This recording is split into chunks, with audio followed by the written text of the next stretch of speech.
the Daddy Blogger Roundtable for Space Jam: A New Legacy with Don Cheadle. Risa Chapnick will be moderating for you today. Please only ask one question, no follow-ups, and please mute after each question. We have 15 minutes. Risa, it's all yours. Thank you so much. And thanks to all of you, and Mr. Cheadle, thank you for being here today. We're so grateful. Glad to be here.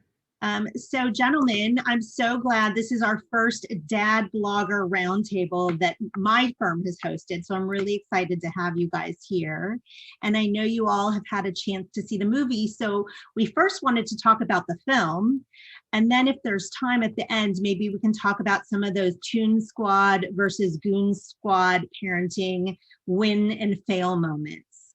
But I'm going to start in on the movie first, since that's why we're all here. So Chris Lewis, would you like to go first?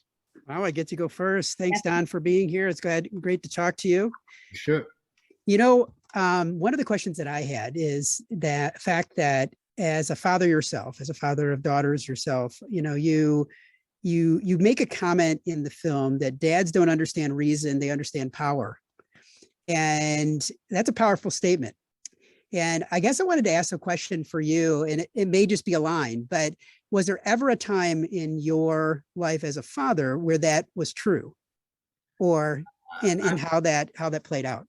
I mean, probably. That's one of these are these questions that, as we're all dads, we know sometimes are better answered by our kids, because we go, no, that doesn't apply to me. And they'd be like, yeah, let me tell you this 10 times that apply to you.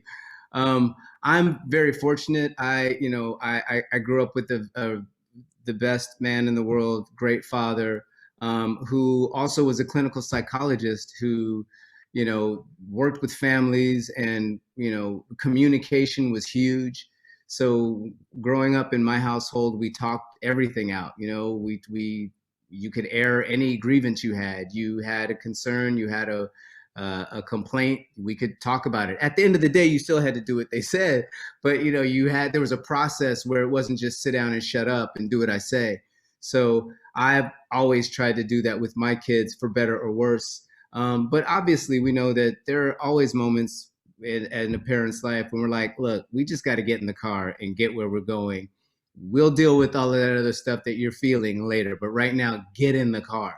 So, you know, I think that obviously it's a line in the movie, and Algie's being incredibly manipulative in that moment, but that's the balance that we're always trying to figure out, right? How to, you know, incorporate all of the things that we want our children to be able to incorporate and have autonomy and have agency, but at the same time, you know, you got to let us put the guardrails up sometimes.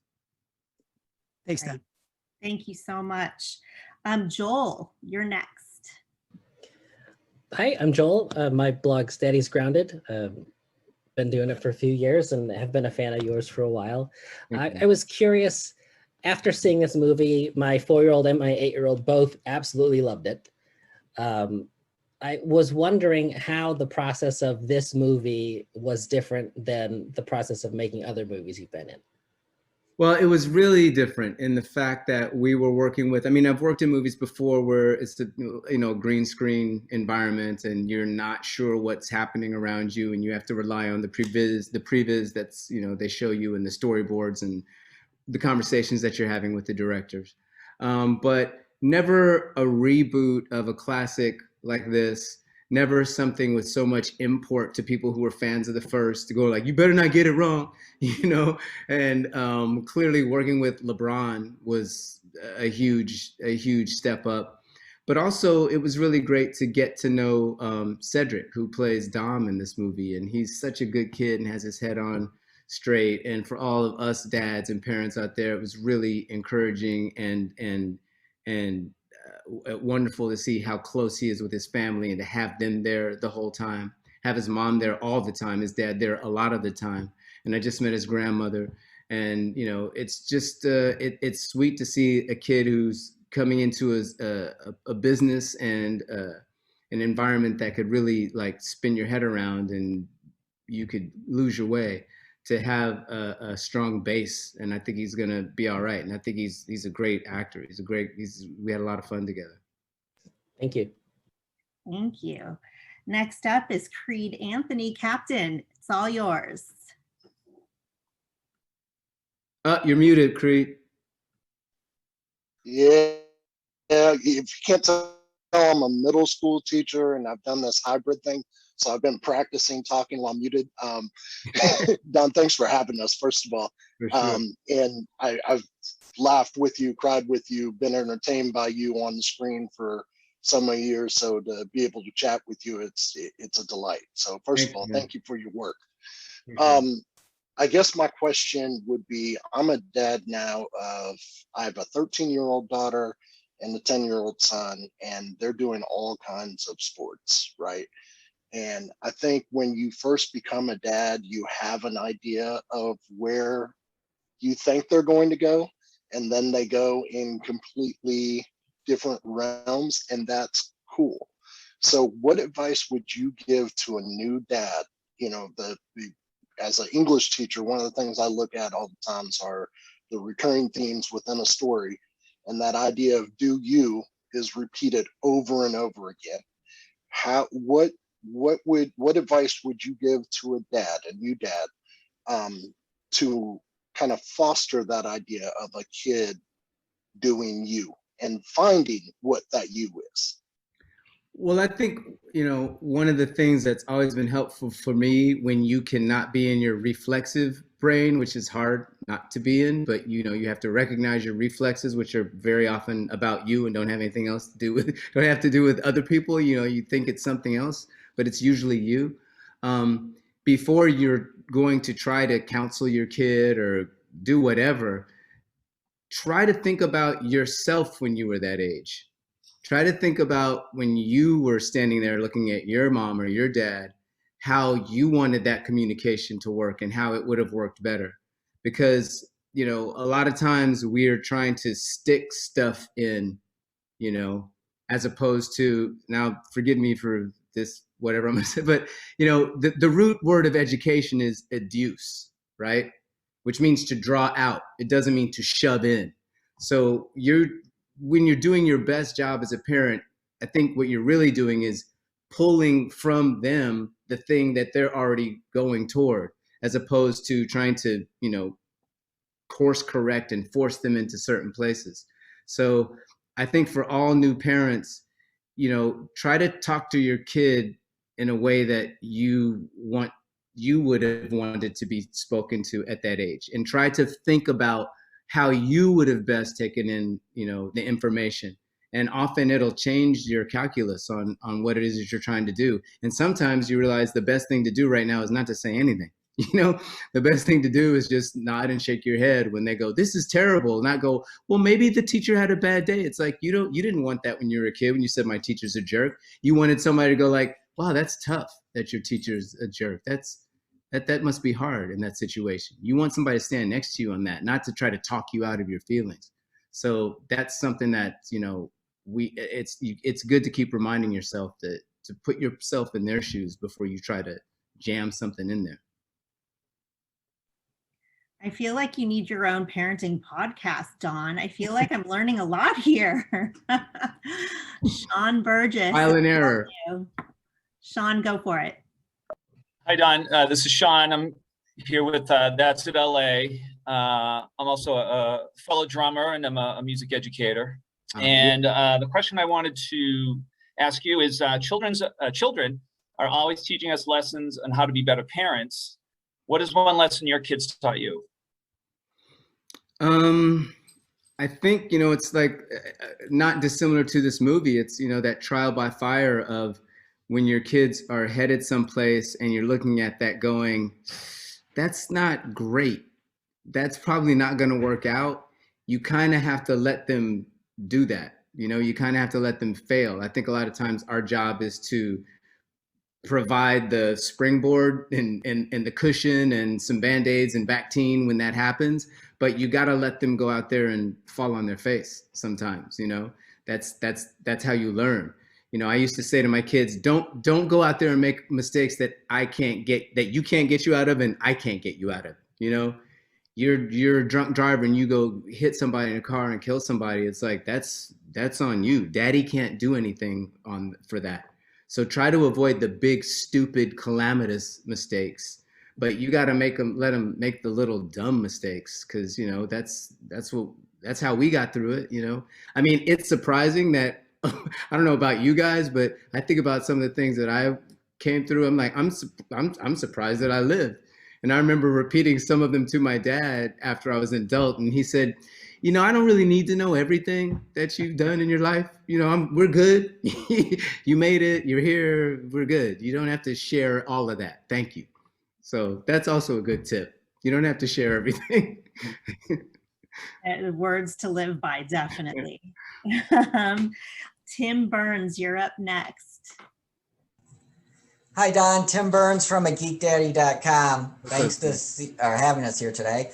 Hey, a big dynamic in this movie is that LeBron wants his son to follow in his footsteps and possibly be a big basketball star. But his son really has a focus on a passion for video game creating. And there seems to be a conflict of, you know, is he going to follow in his dad's footsteps or go down his own path? Have you ever had that experience with your kids? And what are your thoughts for dads who might find themselves in that sort of position? Well, again, you know, I have not been in that spot. My kids now are 26 and 24, and you know, have started to. My oldest is, you know, working in the business, not from my behest or anything. Just had that desire to do that, and my youngest is kind of trying to figure it out. What she wants to do, and I'm just like, just do something, you know. and sometimes just taking those steps puts you on a path, and you may realize like, oh, this isn't the path I want to be on, and I want to be on this other path, which is fine. You know, people shift and change what they want to do all the time, all the way up still, you know, late stages of their lives. But it's just important, I think, to step out on something and not worry about failing. You know, it's like, just start. And it's tough for parents who have a specific goal set out for their children.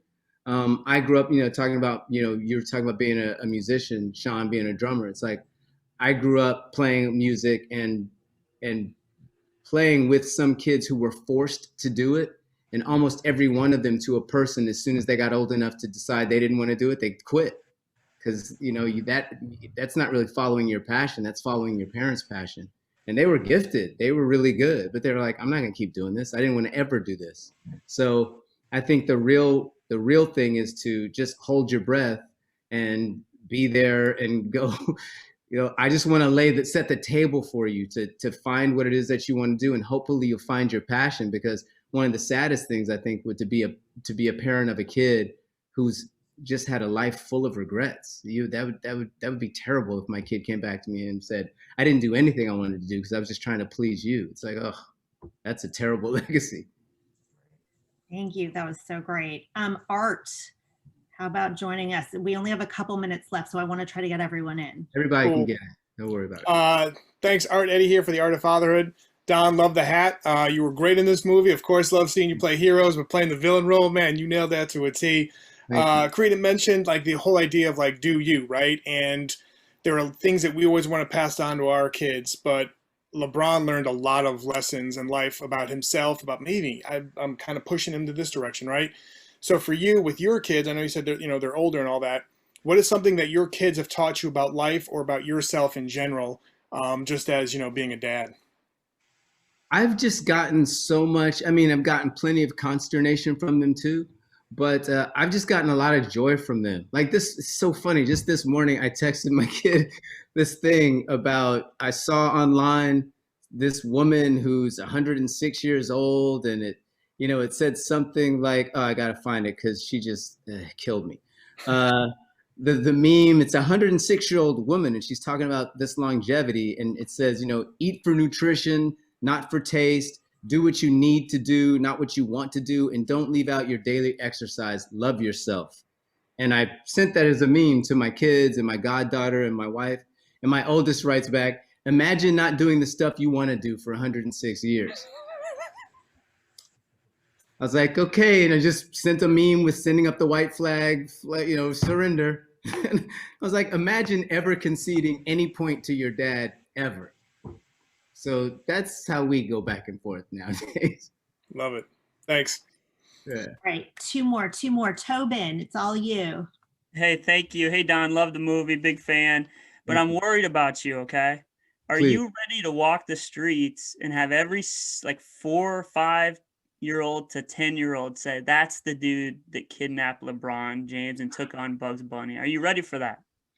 I think I could take on a 10-year-old. I hope there's not a lot of teenagers like feeling that way, because those dudes are scary. You got to watch the teenagers.